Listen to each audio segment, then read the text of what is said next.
Namaku Ira. Aku dan keluargaku pernah menempati sebuah rumah hanya dalam 7 hari saja sebelum memutuskan untuk pindah lagi dan mencari rumah baru. Kakakku sampai sekarang bahkan masih menyalahkanku atas kejadian itu, karena aku dianggap sebagai biang kerok kejadian tersebut.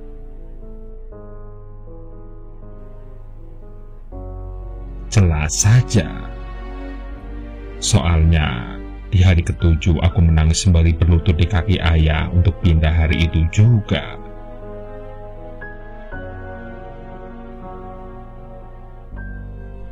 Sebenarnya aku tidak menyalahkan kakakku.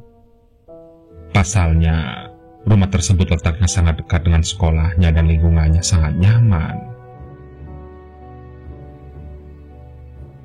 Namun, alasanku meminta pindah adalah karena sebuah kejadian beruntun yang terjadi.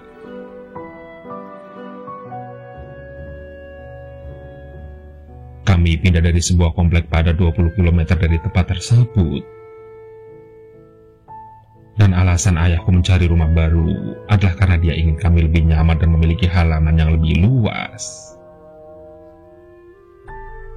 Dan karena rumah itu ditawarkan oleh kolega ayahku, dan harganya pun sangat murah, makanya ayahku membeli rumah tersebut.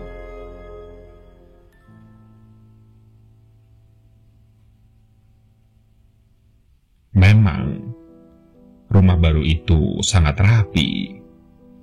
Bahkan ada sebuah kamar yang sangat bagus yang terletak di bawah tanah. Dan karena aku langsung menyukainya, aku pun mengklaim kamar bawah tanah itu sesaat setelah kami menurunkan barang. Malamnya, aku pun untuk pertama kali tidur di kamar tersebut.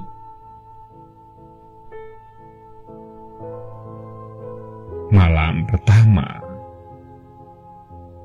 semua berjalan lancar, hanya saja aku bermimpi aneh. Aku mengalami sebuah mimpi yang sangat panjang.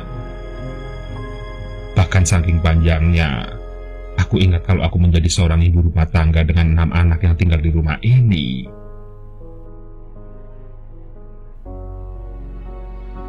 Aku adalah seorang janda, dan aku menyaksikan ke-6 anakku tumbuh besar dan menjadi orang-orang hebat. Sayangnya mimpi itu berakhir saat anak tertuaku menusukku dengan pisau karena masalah warisan.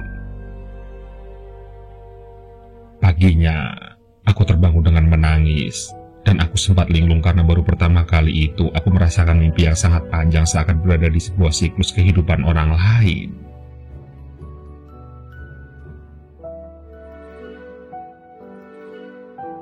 Malam kedua, aku tertidur di meja belajar. Dan lagi-lagi aku merasakan mimpi yang panjang itu. Kali ini aku bermimpi sebagai seorang salesman yang hidup di rumah ini. Aku adalah seorang pekerja bergaji minim, namun aku berhasil meraup keuntungan sebagai penjual narkoba secara diam-diam. Dan kamar bawah tanahku ini dulunya adalah gudang penyimpanan barang-barang haram tersebut. Dan aku terbangun setelah ditembak 2 kali oleh polisi tepat di kepalaku.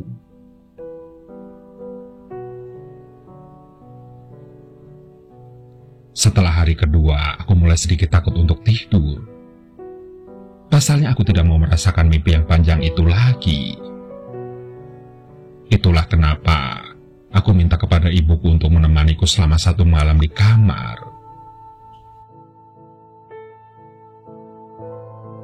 Dan di malam ketiga, ibuku mengelus kepalaku sembari menyanyikan sebuah lagu untukku. Dan pada akhirnya, aku pun tertidur juga.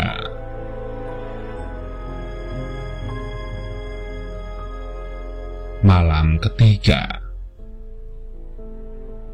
Mimpi malam ketiga terasa singkat dibanding yang lain. Pasalnya aku mati muda. Aku adalah seorang gadis kecil yang sering disiksa ibunya. Ibunya itu sangat kejam, Bahkan dia berani memotong jari-jari anaknya. Dalam mimpi, sebagai anak, aku sudah berusaha berbuat yang terbaik. Namun tetap saja, pada akhirnya, aku dijual kepada seorang lelaki tua sebelum dibunuh dan organku pun dijual.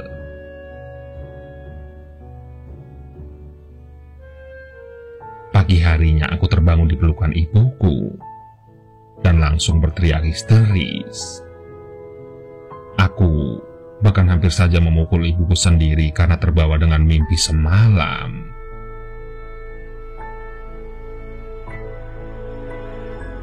Karena aku sudah merasa trauma untuk tidur di kamar, hari keempat aku memutuskan tidur di sofa ruang keluarga. Tapi, sialnya mimpi itu tetap datang lagi. Malam keempat,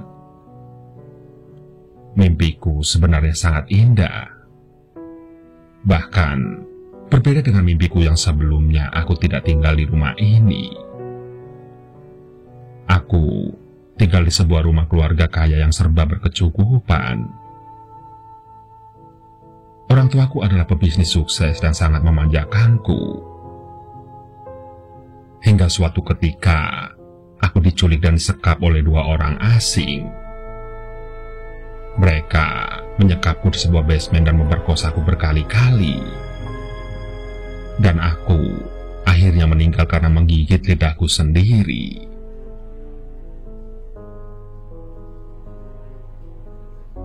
Pagi harinya aku terbangun di kamarku. Aku tentu saja kaget karena seharusnya aku tidur di sofa. Namun, ibuku bilang tadi malam aku berjalan sendiri kembali ke kamar.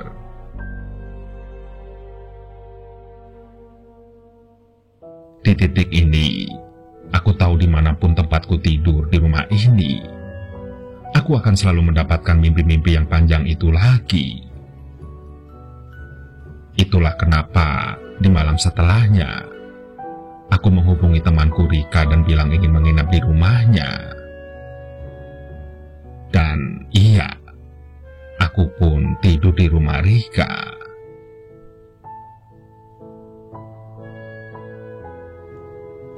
Malam kelima, aku masih bermimpi panjang itu lagi. Kenapa coba? Padahal aku kan tidur di rumah Rika. Dan di dalam mimpiku kali ini, aku hidup sampai menjadi seorang nenek tua. Nenek tua yang tinggal di rumah baruku itu. Rumah itu, dari sudut pandang mimpiku terlihat sangat lusuh dan seakan bukan rumah yang layak ditinggali. Namun terlepas dari keadaannya yang buruk, ada hal yang lebih buruk lagi. Di basement, terdapat beberapa daging anak kecil yang teronggok tidak berdaya. Dan setiap malam aku akan turun dan mengambil seiris daging itu untuk dimakan. Sepanjang mimpi, aku merasakan sebuah keyakinan yang sangat kuat dari dalam tubuhku. Keyakinan bahwa aku bukanlah manusia. Hingga aku terbangun, karena di dalam mimpiku aku mati dibakar oleh warga.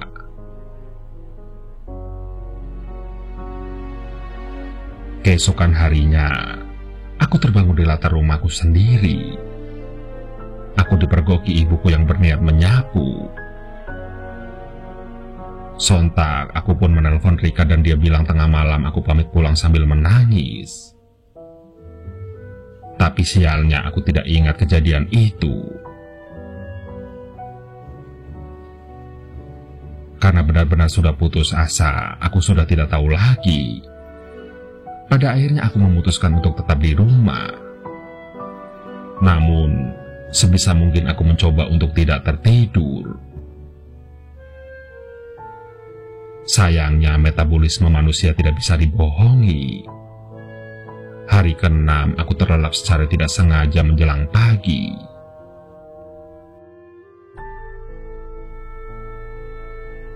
Malam ke-6. Aku bermimpi sebagai seorang lelaki bernama Raffi. Lelaki yang tidak punya tempat tinggal namun melakukan progging. Progging adalah sebuah gaya hidup di mana kau menetap di rumah orang lain tanpa pemilik rumah tersebut tahu. Kamu ikut tinggal bersama mereka. Biasanya, para progger akan tidur di sela-sela tembok atau ruangan-ruangan rahasia yang jarang ditempati. Aku tinggal di rumah ini, namun tempat tinggalku adalah di loteng, tepat di atas kamar kakakku Mirna. Setiap malam, aku akan memperhatikan kakakku Mirna dari lubang kecil yang ada di atap. Aku memiliki gejolak seksual yang tinggi kepada Mirna. Bahkan aku sudah merencanakan ingin memperkosanya. Namun, di malam aku ingin melakukan aksiku, adik Mirna membunuhku menggunakan linggis. Dan dia kemudian turun dari jendela loteng dan tidur di latar rumah.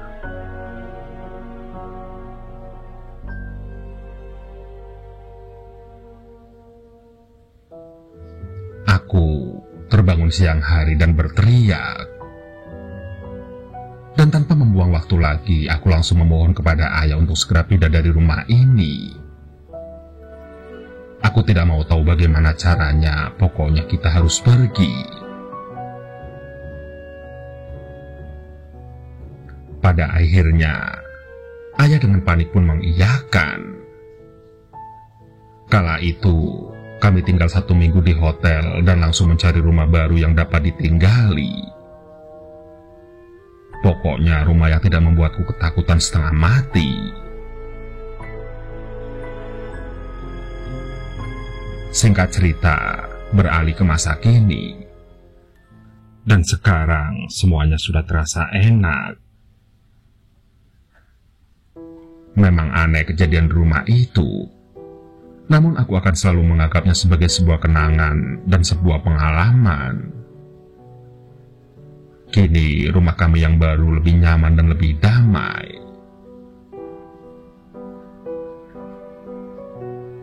Hingga tiba-tiba terdengar suara dobrakan pintu. Aku terkaget. Kulihat 2 orang bermasker yang masuk ke rumah kami. Dan mereka membawa senjata.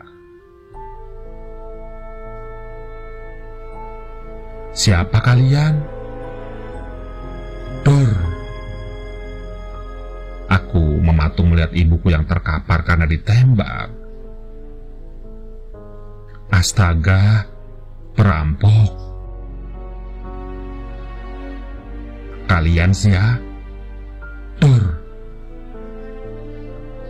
Aku terbangun di kasurku. Aku mendapati ibuku yang menyodorkan segelas air putih.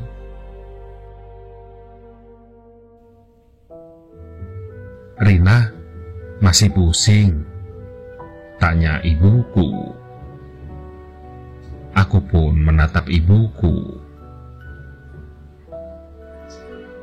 Ini di mana, Ma? Tanyaku linglung. Dan dia nampak tersenyum.